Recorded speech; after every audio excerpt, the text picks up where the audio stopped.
Ever had your entire savings locked because someone else made a mistake, and they treated you like it was your fault?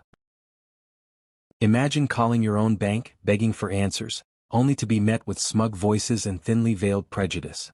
That was me, until I found a way to turn a $3 idea into their public relations nightmare. Union learned the hard way that arrogance has a price. If you've ever been underestimated, disrespected, or pushed around by people hiding behind corporate walls, this story is for you. Hit that subscribe button and like the video because today's tale is about calm, calculated justice. Let's dive in. When you deal with money, you expect at least one thing: trust. That's why I decided to move a portion of my savings into a small local credit union. It wasn't a big corporate bank with marble floors and faceless hotlines. It was local, human, or at least that's what I thought. It started simply enough. One afternoon, I tried to withdraw cash from an ATM. The machine blinked, made a few mechanical sounds, and spat out a message: transaction declined. I walked into the branch right beside it. A young clerk smiled politely and gave me a code, something they called a direct withdrawal authorization. Apparently, it was a feature for members whose cards weren't working properly. I used the code, took out the cash, and went about my day thinking nothing of it.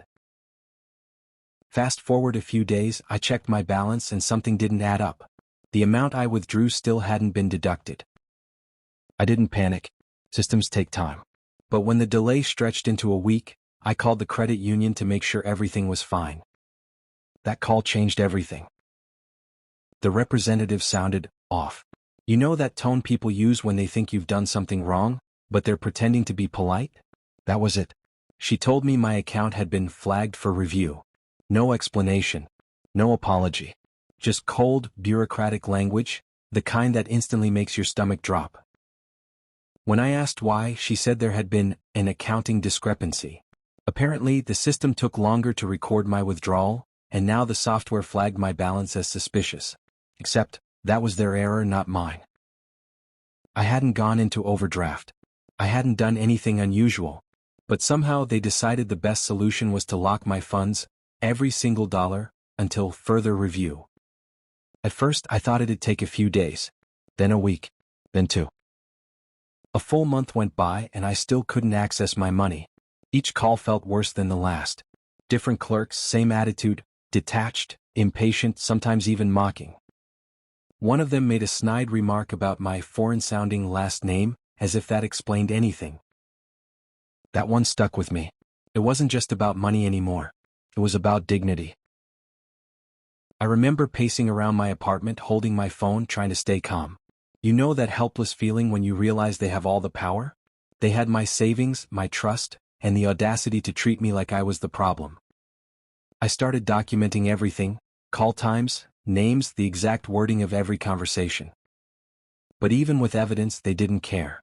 It was policy. And policy apparently trumps common sense. One night, frustrated beyond words, I called my family back home just to vent. My cousin, younger, mischievous, and far more online than me, listened quietly. Then he said half-jokingly, "Why don't you make the internet do your fighting for you?" I laughed. "What do you mean?" He explained that there are websites where you can pay people tiny amounts, literal pennies, to post whatever you want on social media. They're mostly used for cheap advertising or bot reviews. But he said, imagine hundreds of people posting complaints about that bank at once. Their social media would explode. At first I thought it was silly, but the more I thought about it, the more poetic it seemed. They'd ignored me for a month. What if the world started ignoring them? I spent the next evening experimenting. The website he mentioned was real, oddly well made too. For a few Russian rubles per post, you could write any message, choose the language, and even select the type of profile that would post it. American-looking profiles, European, Asian, you name it. It was disturbingly efficient. $3. That's all it cost. $3 to unleash an army of frustrated customers, with AI-generated names and realistic profile pictures. Using a few AI prompts, I wrote variations of believable complaints. This credit union froze my account for no reason. Terrible customer service and rude staff. Be careful banking here, they hold your money hostage. Within hours, their social media pages looked like a disaster zone. Hundreds of posts, comments, and replies, all telling stories of bad service, hidden fees, or locked accounts. It was chaos. The next morning I checked their Facebook and Twitter pages. They'd turned off comments on several posts. Their latest promotional tweet had been flooded with angry emojis and sarcastic replies. It was working, and fast. By that afternoon I received a phone call. The caller ID showed the credit union's number. I almost didn't pick up, but curiosity won. "Hello," said a composed male voice. "This is Daniel, the call center manager at Name Credit Union. Is this Mr. Protagonist's last name?" I confirmed. His tone was careful, almost rehearsed. He said they were deeply sorry for the inconvenience and that they'd reviewed my case personally. He mentioned technical delays, internal miscommunication, and system errors. Corporate language, but this time wrapped in sugar. Then he said the line that nearly made me laugh out loud. "We completely understand your frustration. Even if you no longer wish to remain our customer, we'd like to offer you a full balance transfer, plus a $50 goodwill compensation, to any bank of your choice." It took them a month of arrogance to hold my money hostage, and less than 24 hours of social media chaos to humble them. I accepted, of course. Within a day the funds were in my new account. No more apologies, no more excuses. Just silence. I could tell they suspected I'd had something to do with the sudden online firestorm, but they couldn't prove it. After all, there was no connection between me and a few thousand random online profiles from halfway across the world. And even if they did know, what could they do? Sue me for their own bad reputation? As I hung up the phone, I felt an unexpected calm wash over me. Not the triumphant, fist-pumping kind of revenge, but something quieter. The kind of peace that comes from knowing balance has been restored. For once, they were the ones scrambling, the ones explaining themselves to others. And that felt, just, payoff and reflection. 1.5 minutes. There's something fascinating about how institutions behave when they think you're powerless.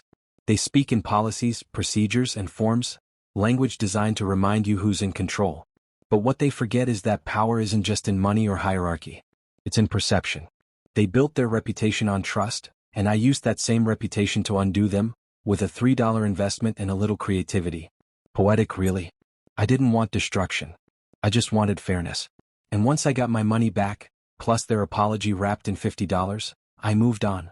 The bots? They kept doing their thing. Their social media stayed a mess for weeks, maybe longer. By then it wasn't my problem anymore. Sometimes justice doesn't need to be loud or cruel. It just needs to remind people that they're not untouchable. Looking back, I realized something. When systems fail, people improvise. And when those in power ignore fairness long enough, they end up teaching the powerless how to fight smarter. In my case, justice didn't come from yelling at a call center. It came from understanding the one thing every business fears most: bad publicity. If you've ever had to fight for fairness, if you've ever faced arrogance from someone hiding behind policy, this story was for you. Drop a comment below and tell me, what's the most satisfying moment of justice you've ever witnessed? Don't forget to like the video and subscribe for more stories where karma takes a clever turn. Until next time, stay calm, stay smart, and never underestimate the power of quiet revenge.